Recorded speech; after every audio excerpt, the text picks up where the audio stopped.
Assalamualaikum warahmatullahi wabarakatuh. Selamat siang. Saya M. Alizuri dari kelompok 2 berkesempatan di sini untuk menyampaikan materi bab 2 tentang manajemen pendidikan nasional mata kuliah Education Management dengan dosen Dr. Randes Mariati MA. Selanjutnya adalah anggota kelompok. Kelompok 2 terdiri dari 4 anggota. Yang pertama ada M. Alizuri, yaitu saya. Kedua ada Nimas Ayu Nawal Maulida. Ketiga ada Revi Regita Sari. Keempat ada Neza Chandra Aulia. Pengertian pendidikan. Pedagogik atau yang populer dengan istilah pendidikan atau education secara sematik berasal dari bahasa Yunani paidagogia yang berarti pergaulan dengan anak-anak. Paidagogos adalah seorang nelayan atau bujang dalam zaman Yunani kuno yang pekerjaannya mengantar dan menjemput anak-anak ke dan dari sekolah. Selain itu, di rumahnya anak tersebut selalu dalam pengawasan dan penjagaan para paidagogos tersebut. Istilah ini berasal dari kata paidos yang berarti anak dan agogos yang berarti saya, membimbing atau memimpin. Purwanto 1988, padanan kata pedagogik dalam bahasa Arab menurut Muhammad Ali Al-Huli 1981 adalah tarbawi atau takmili yang berkaitan dengan pedagogik atau pendidikan. Secara umum, pendidikan sesungguhnya dapat dipahami dalam dua pengertian, yaitu secara luas tidak terbatas dan secara sempit terbatas. Pengertian pendidikan secara luas adalah hidup. Pendidikan adalah segala pengalaman belajar yang berlangsung dalam segala lingkungan dan sepanjang hidup. Pendidikan adalah segala situasi hidup yang memengaruhi pertumbuhan individu. Pengertian ini menyiratkan bahwa pendidikan telah dimulai sejak manusia berada di muka bumi atau bahkan sejak manusia dalam kandungan. Adanya pendidikan adalah setua dengan adanya kehidupan manusia. Masa artian luas ini adalah berlangsung seumur pendidikan. Pada pengertian luas ini, seumur hidup dalam setiap saat selama ada pengaruh lingkungan. Lingkungan pendidikannya adalah berlangsung dalam segala lingkungan hidup, baik yang khusus diciptakan untuk kepentingan pendidikan maupun yang ada dengan sendirinya. Bentuk kegiatannya adalah terbentang dari bentuk-bentuk yang misterius atau tidak disengaja sampai dengan terprogram. Pendidikan terbentuk segala macam pengalaman belajar dalam hidup. Pengertian pendidikan secara sempit ini mempunyai karakteristik tertentu. Yang pertama, masa pendidikan yang berlangsung dalam waktu yang terbatas, yaitu masa anak dan remaja. Kedua, jenjang pendidikan yaitu pendidikan prasekolah, yaitu TK, RA, PAUD, sekolah dasar yaitu SD, MI, SMP, MTS, sekolah menengah atas yaitu SMA, MA, dan pendidikan tinggi. Ketiga, lingkungan pendidikan. Pendidikan berlangsung dalam lingkungan pendidikan yang diciptakan khusus untuk menyelenggarakan pendidikan. Secara teknis, pendidikan dilaksanakan di kelas, dan keempat adalah bentuk kegiatan. Selain berbagai pengertian pendidikan tersebut, pendidikan juga dapat diartikan dalam perspektif. Artinya, pendidikan dapat didekati dengan berbagai sudut pandang tertentu. Sudut pandang inilah yang secara spesifik partikular membedakan antara pengertian satu dan yang lainnya. Sebagai contoh, pengertian pendidikan dalam perspektif keindonesiaan akan berbeda dengan pengertian pendidikan dalam perspektif negara lain. Pendidikan dalam perspektif Islam tentu juga akan berbeda dengan pendidikan dalam perspektif keyakinan agama lain. Namun demikian, titik temu maka partikular pendidikan tersebut terdapat pada semangat universalnya, yaitu sebuah usaha menuju kehidupan yang lebih baik.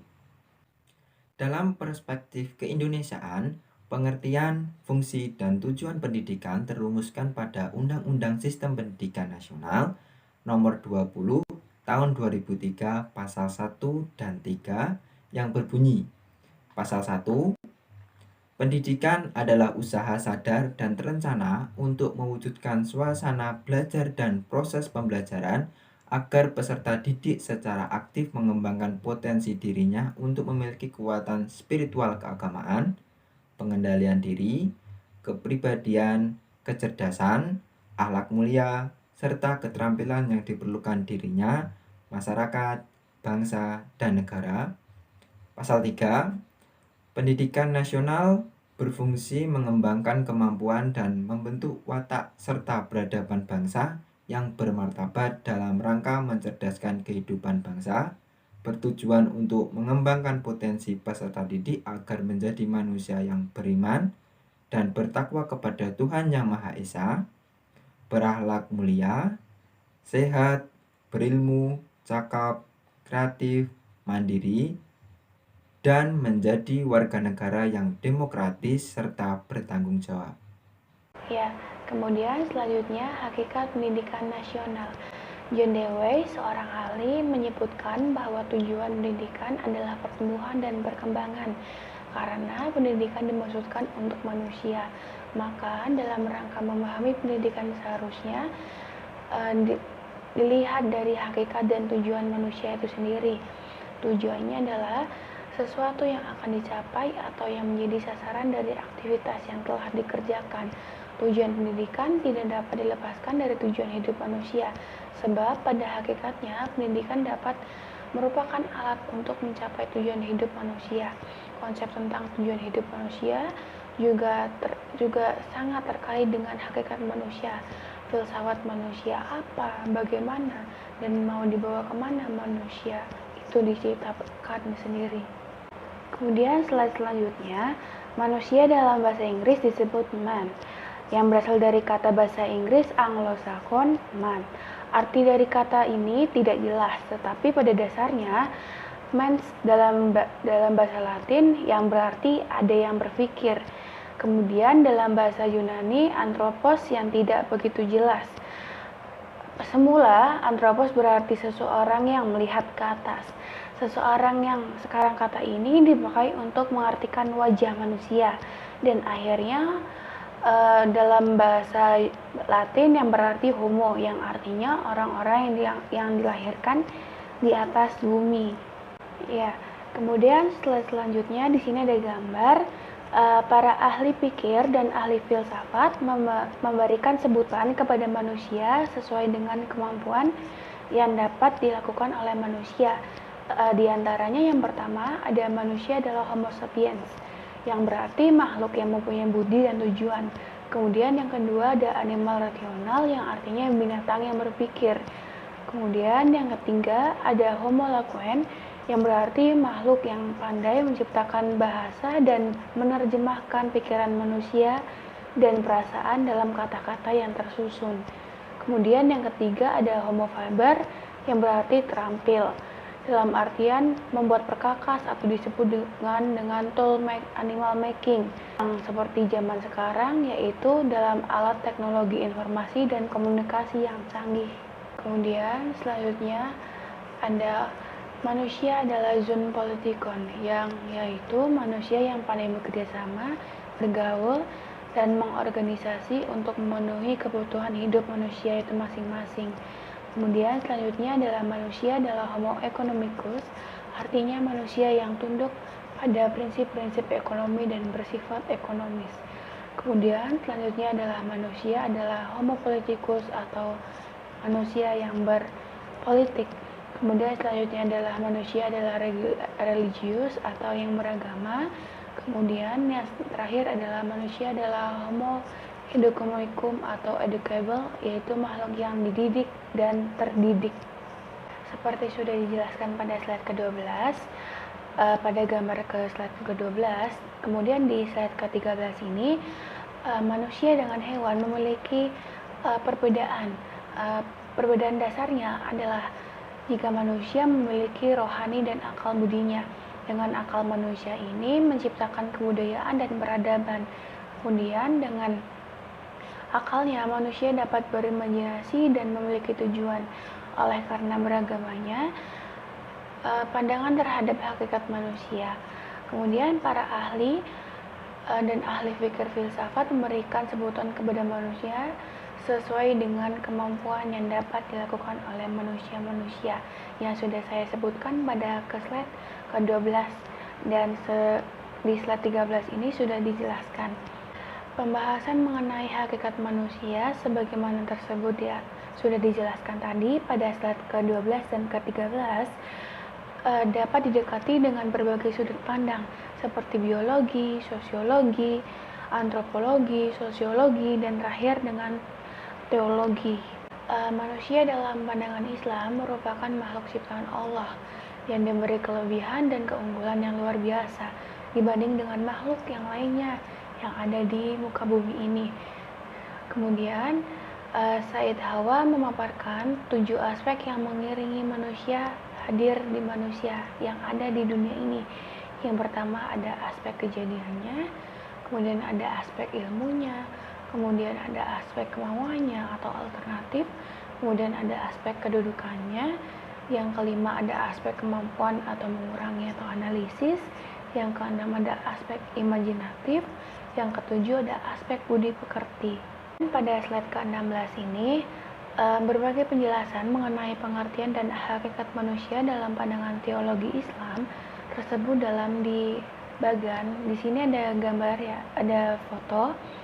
Yang pertama ada eksistensi manusia, al-insan yang berarti rasa ingin tahu. Kemudian ada al-bashar, rasa lapar, haus, dingin. Kemudian ada Abdullah yang yaitu Sarah ingin berterima kasih dan syukur kepada Tuhan. Kemudian ada Anas yaitu rasa tahan sendiri dan menderita dalam kesepian. Kemudian ada Khalifah fil ardi yaitu butuh keamanan, ketertiban, kedamaian, kemakmuran, dan keadilan dan keindahan lingkungan. Kemudian selanjutnya pendidikan dalam UU SPN nomor 20 tahun 2003 diartikan sebagai usaha sadar dan terencana untuk mewujudkan suasana belajar dan proses pembelajaran agar peserta didik secara aktif mengembangkan potensi dirinya untuk memiliki kekuatan spiritual keagamaan, pengenalan diri, kepribadian, kecerdasan, akhlak mulia, serta keterampilan yang diperlukan dalam dirinya, masyarakat, bangsa, dan juga negara. Adapun fungsi pendidikan, yang pertama mengembangkan kemampuan dan membentuk watak serta peradaban bangsa yang martabat dalam rangka mencerdaskan kehidupan bangsa. Kemudian tujuannya untuk berkembangnya potensi peserta didik agar manusia yang beriman dan bertakwa kepada Tuhan Yang Maha Esa. Kemudian pada slide ke-18 prinsip-prinsip penyelenggaraan pendidikan. Yang pertama ada demokratis dan berkeadilan serta tidak diskriminatif dengan menjunjung tinggi hak asasi manusia, nilai keagamaan, nilai kultural, dan kemajemukan bangsa. Kemudian yang kedua ada satu kesatuan yang sistematik dengan sistem terbuka dan ultimakna. Kemudian yang ketiga ada memberi keteladanan. Yang keempat ada mengembangkan budaya membaca, menulis, dan berhitung bagi segenap warga masyarakat. Dan kemudian yang terakhir ada pendidikan diselenggarakan dengan memberdayakan semua komponen masyarakat melalui peran serta dalam penyelenggaraan dan pengenalan mutu layanan. Visi Pendidikan Nasional sesuai ketentuan umum penjelasan Undang-Undang Nomor 20 Tahun 2003 tentang Sistem Pendidikan Nasional, Departemen Pendidikan Nasional berkewajiban untuk mencapai visi pendidikan nasional, yaitu terwujudnya sistem pendidikan sebagai pranata sosial yang kuat dan berwibawa untuk memberdayakan semua warga negara Indonesia berkembang, menjadi manusia yang berkualitas, sehingga mampu dan proaktif menjawab tantangan zaman yang berubah. Sejalan dengan visi pendidikan nasional tersebut, Depdiknas berkeinginan untuk pada tahun 2025 menghasilkan insan Indonesia cerdas dan kompetitif.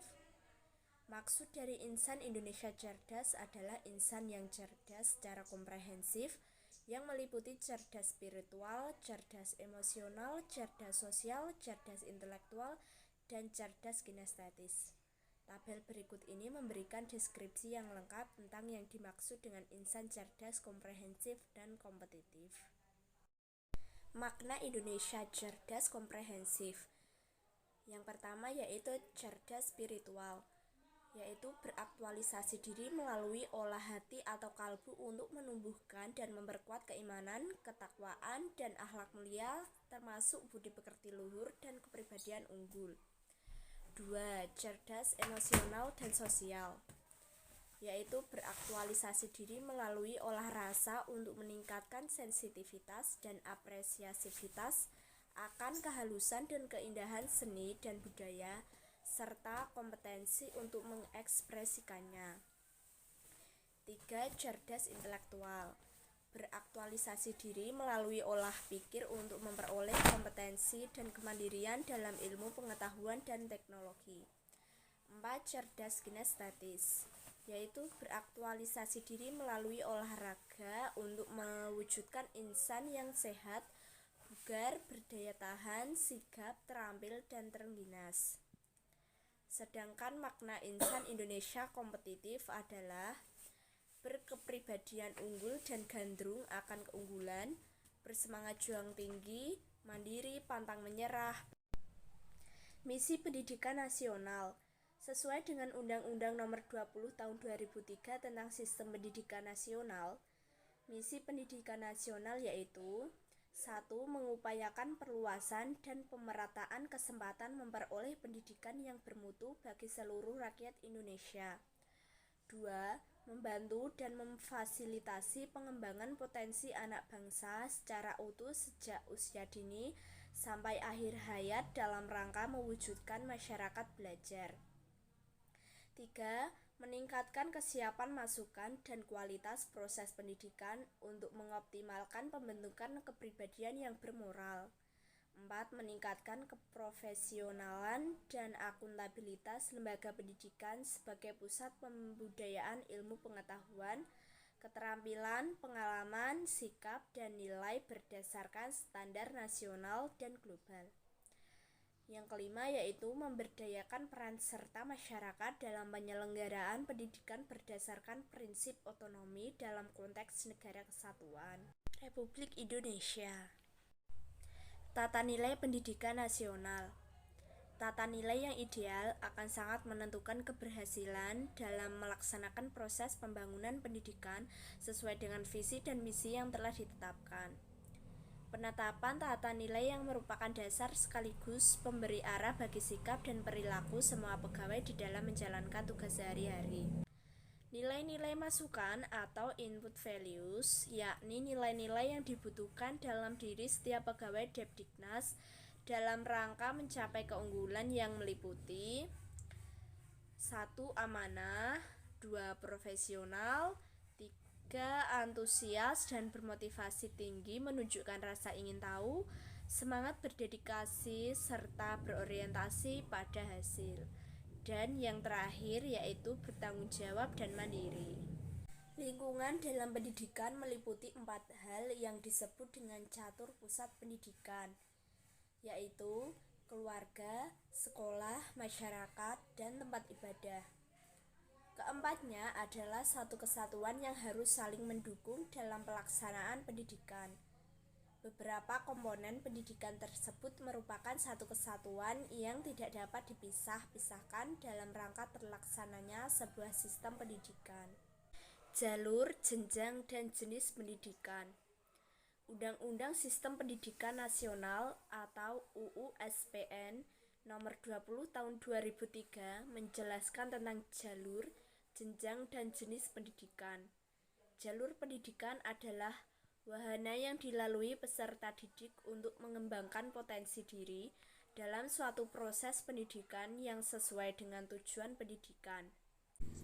Jenjang pendidikan adalah tahapan pendidikan yang ditetapkan berdasarkan tingkat perkembangan peserta didik, tujuan yang akan dicapai, dan kemampuan yang dikembangkan.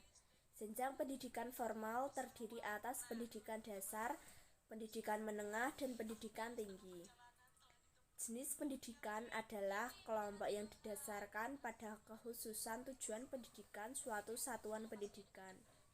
Jenis pendidikan mencakup pendidikan umum, kejuruan, akademik, profesi, vokasi, keagamaan, dan khusus. 1. Pendidikan formal. Pendidikan formal adalah jalur pendidikan yang terstruktur dan berjenjang yang terdiri atas pendidikan dasar, pendidikan menengah, dan pendidikan tinggi. 2. Pendidikan nonformal. Pendidikan nonformal diselenggarakan bagi warga masyarakat yang memerlukan layanan pendidikan yang berfungsi sebagai pengganti, penambah, dan atau pelengkap. 3. Pendidikan informal. Kegiatan pendidikan informal yang dilakukan oleh keluarga dan lingkungan berbentuk kegiatan belajar secara mandiri. 4. Pendidikan anak usia dini. Pendidikan anak usia dini adalah suatu upaya pembinaan yang ditujukan kepada anak sejak lahir sampai dengan usia 6 tahun yang dilakukan melalui pemberian rangsangan pendidikan untuk membantu pertumbuhan dan perkembangan jasmani dan rohani agar anak memiliki kesiapan dalam memasuki pendidikan lebih lanjut.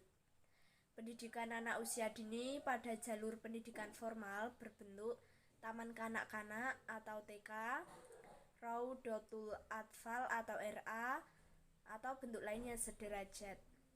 Pendidikan anak usia dini pada jalur pendidikan nonformal berbentuk kelompok bermain atau KB dan taman penitipan anak atau TPA. 5. Pendidikan kedinasan. Pendidikan kedinasan merupakan pendidikan profesi yang diselenggarakan oleh departemen atau lembaga pemerintahan non-departemen yang berfungsi meningkatkan kemampuan dan keterampilan dalam pelaksanaan tugas kedinasan bagi pegawai dan calon pegawai negeri suatu departemen atau lembaga pemerintah non-departemen. 6. Pendidikan keagamaan. Pendidikan keagamaan diselenggarakan oleh pemerintah dan atau kelompok masyarakat dari pemeluk agama sesuai dengan peraturan perundang-undangan. Pendidikan keagamaan berbentuk pendidikan diniyah dan pesantren. 7. Pendidikan jarak jauh. Pendidikan jarak jauh adalah pendidikan yang peserta didiknya terpisah dari pendidik dan pembelajarannya menggunakan berbagai sumber belajar melalui teknologi komunikasi, informasi, dan media lain. 8. Pendidikan khusus dan pendidikan layanan khusus. Pendidikan khusus merupakan pendidikan bagi peserta didik yang memiliki tingkat kesulitan dalam mengikuti proses pembelajaran karena kelainan fisik, emosional, mental, intelektual, sosial, dan atau memiliki potensi kecerdasan dan bakat istimewa. Manajemen pendidikan dalam sistem pendidikan nasional. Manajemen pengelolaan pendidikan nasional diatur dalam Undang-Undang Nomor 20 Tahun 2003 tentang Sistem Pendidikan Nasional yang disahkan oleh Presiden pada 8 Juli 2003. Undang-Undang Sistem Pendidikan Nasional atau UU SPN Nomor 20 Tahun 2003 tersebut merupakan pengganti UU SPN Nomor 2 Tahun 1989 yang sudah tidak relevan lagi dengan semangat reformasi dan otonomi daerah. Karenanya UU SPN Nomor 2 Tahun 1989 harus diperbarui dan diganti. Pembaruan manajemen pengelolaan sistem pendidikan nasional harus disesuaikan dengan pelaksanaan otonomi daerah sebagaimana diatur dalam Undang-Undang Republik Indonesia Nomor 32 Tahun 2004 tentang pemerintahan sebagai ganti dari Undang-Undang Nomor 22 Tahun 2009 dan Undang-Undang Republik Indonesia Nomor 33 Tahun 2005 tentang perimbangan keuangan antara pemerintah pusat dan pemerintah daerah sebagai ganti dari Undang-Undang nomor 25 tahun 1999. Selanjutnya yaitu desentralisasi pendidikan. Desentralisasi pendidikan adalah penyerahan kewenangan dari pemerintah pusat kepada pemerintah daerah untuk mengurusi urusan rumah tangganya sendiri berdasarkan prakarsa dan aspirasi dari rakyatnya dalam kerangka Negara Kesatuan Republik Indonesia. Dengan adanya desentralisasi, maka muncullah otonomi bagi suatu pemerintahan daerah. Pada mulanya, istilah desentralisasi digunakan dalam keorganisasian yang secara sederhana didefinisikan sebagai penyerahan kewenangan.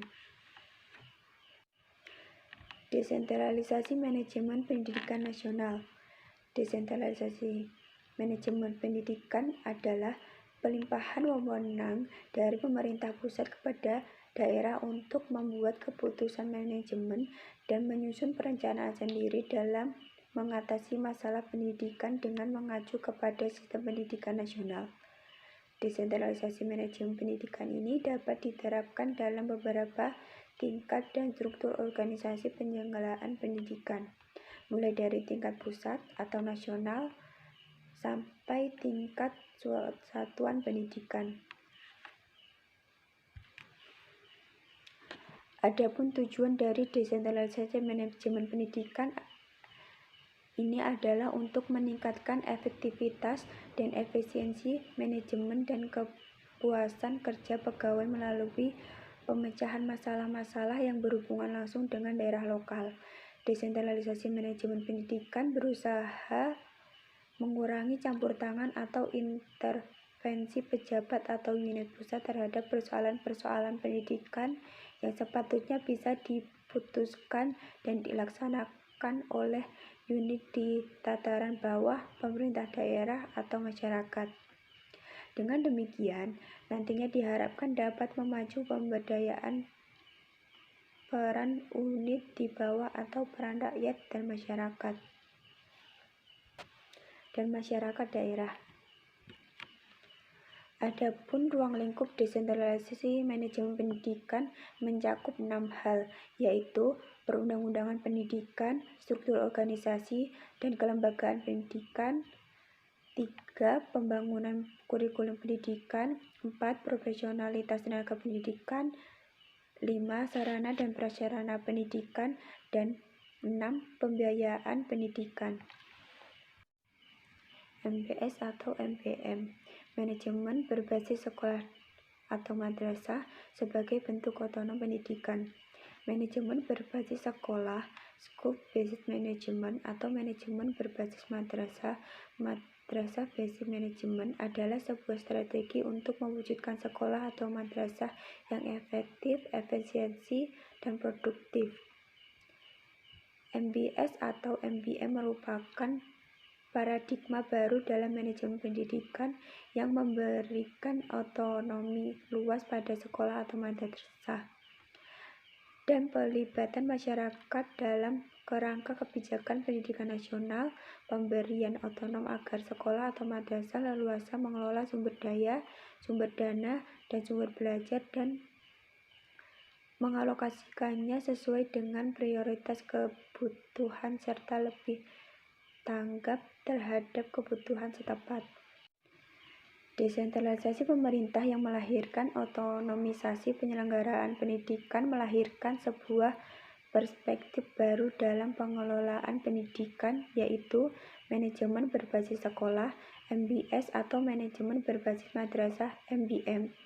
Otomatis, manajemen bidang pendidikan ini secara mikro lebih dikenal dengan otonomi sekolah atau desentralisasi kelolaan sekolah, yang berarti pengelolaan pendidikan berdasarkan kebutuhan sekolah atau masyarakat, atau disebut juga dengan local management of school.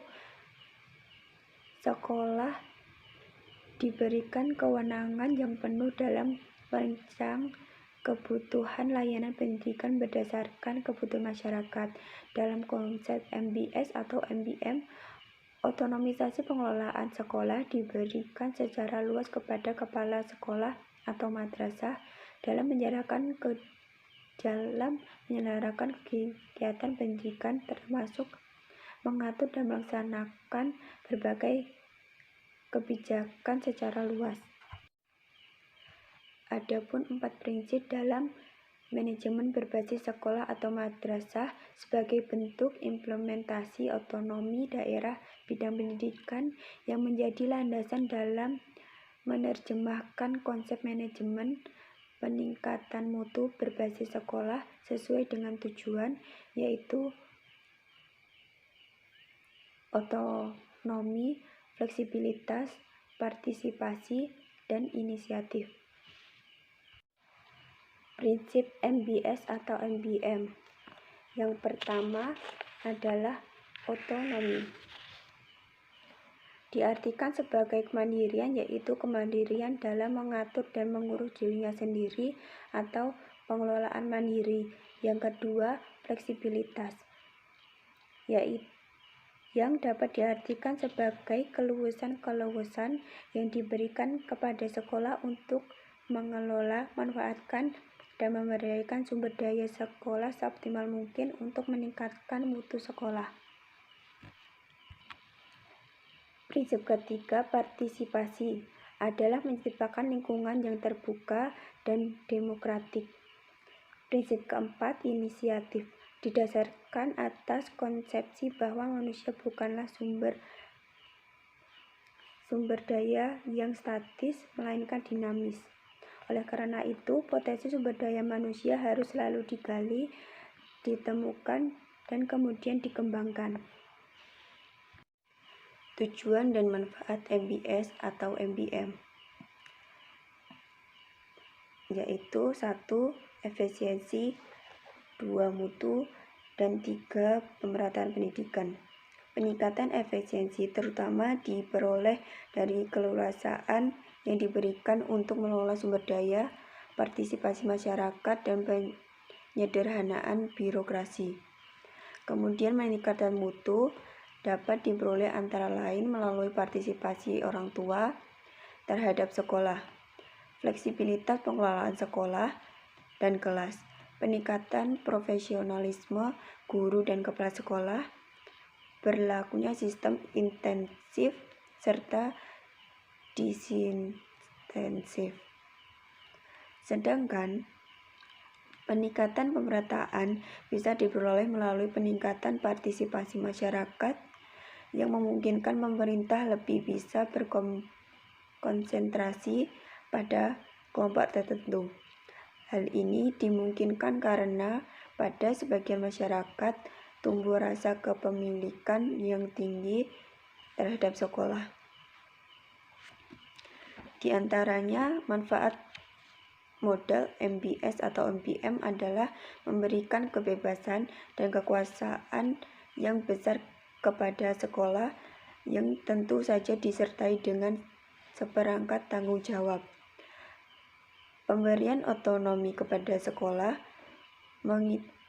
mengindikasikan sebuah tanggung jawab pengelolaan sumber daya, pengembangan, dan strategi peningkatan mutu yang sesuai dengan kondisi setempat. Dengan pola ini juga, sekolah atau madrasah dapat lebih memperhatikan kesejahteraan guru, sehingga ia lebih dapat berkonsentrasi pada tugas dan tanggung jawab terhadap tugas dan dibebankan kepadanya.